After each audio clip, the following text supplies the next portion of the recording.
At 30, Chen Kuo had what many Chinese dream of, her own apartment and a well-paying job at a multinational corporation.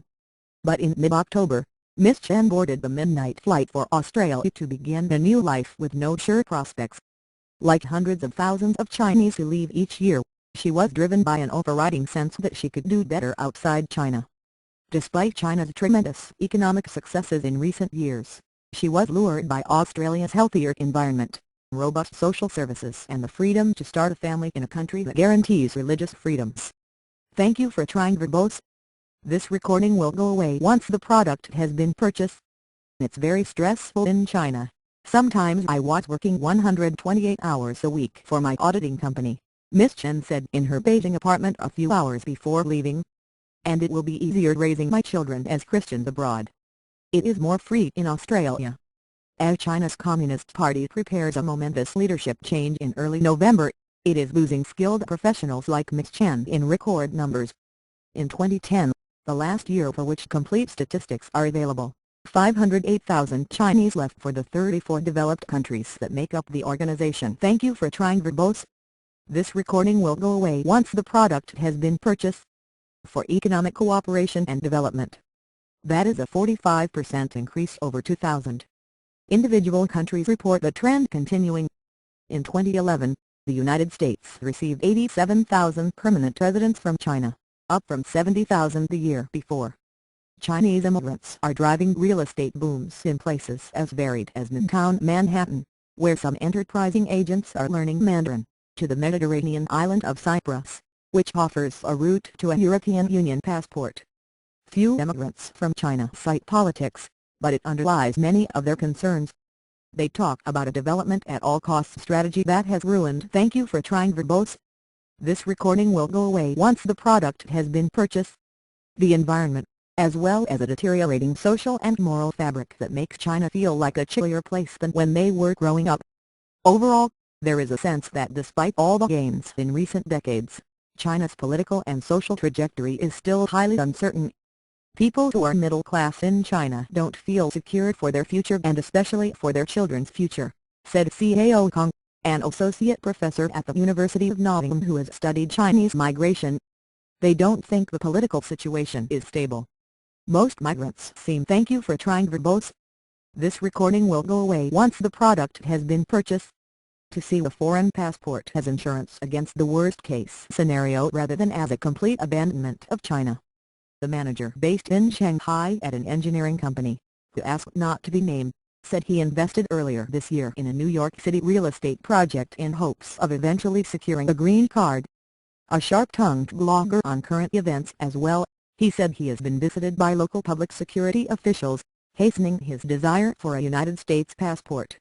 The green card is a feeling of safety, the manager said. Thank you for trying Verbose. This recording will go away once the product has been purchased. The system here isn't stable and you don't know what's going to happen next. I want to see how things turn out here over the next few years. Political turmoil has reinforced this feeling. Since early this year, the country has been shocked by revelations that Bo Xilai, one of the Communist Party's most senior leaders, ran a fief that by official accounts engaged in murder, torture and corruption. There continues to be a lot of uncertainty and risk, even at the highest level, even at the Bo Xilai level, said Yang Zai. Thank you for trying Verbose. This recording will go away once the product has been purchased. The migration expert at the University at Albany. People wonder what's going to happen 2-3 years down the road. The sense of uncertainty affects poor Chinese, too. According to the Chinese Ministry of Commerce, 800,000 Chinese were working abroad at the end of last year, versus 60,000 in 1990. Many are in small-scale businesses, taxi driving, fishing or farming, and worried that their class has missed out on China's 30-year boom.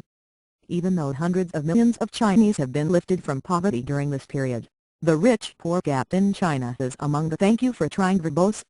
This recording will go away once the product has been purchased. World's widest and the economy is increasingly dominated by large corporations, many of them state-run. It's driven by a fear of losing out in China, said Bao Ziyang, the demographer at Oxford University. Going abroad has become the kind of gambling that may bring you some opportunities. Zhang Ling, the owner of a restaurant in the coastal city of Wenzhou, is one such warrior.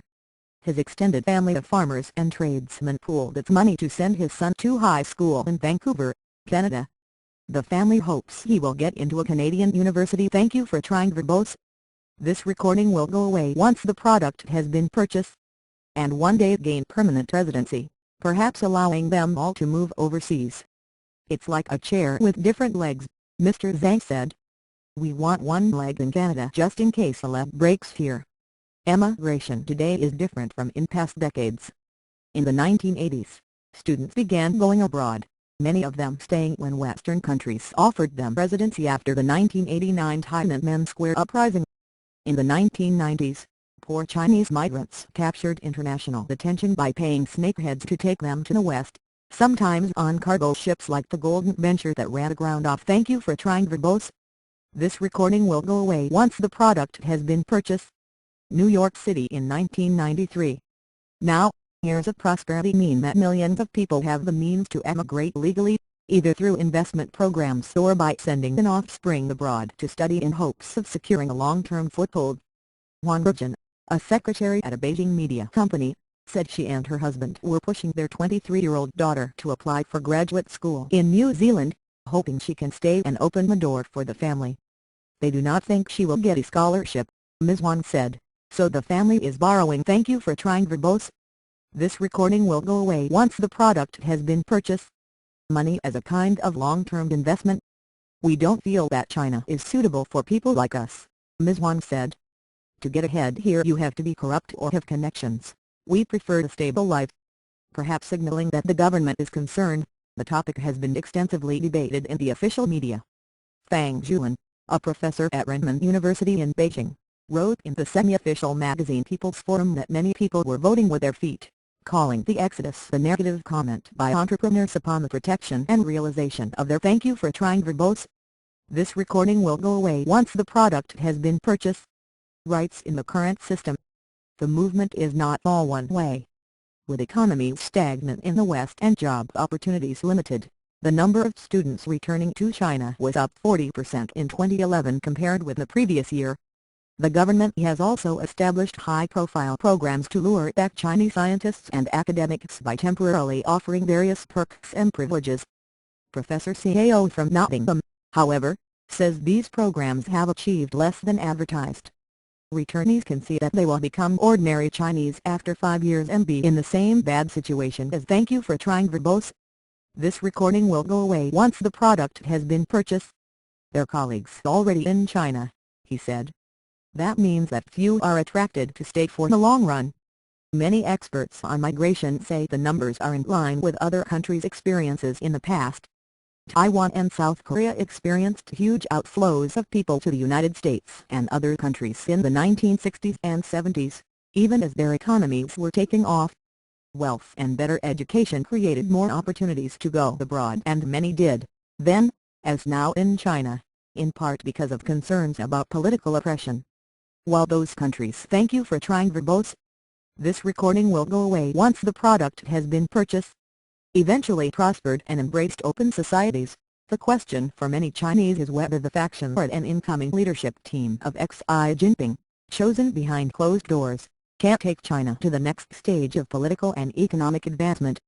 I'm excited to be here, but I'm puzzled about the development path, said Bruce Peng, who earned a master's degree last year at Harvard and now runs a consulting company, Ivy Magna, in Beijing. Mr. Peng is staying in China for now, but he says many of his 100 clients have a foreign passport or would like one. Most don't. Thank you for trying verbose. This recording will go away once the product has been purchased. Or manage small and medium-sized businesses, which have been squeezed by the policies favoring state enterprises. Sometimes your own property and company situation can be very complicated, Mr. Peng said. Some people might want to live in a more transparent and democratic society,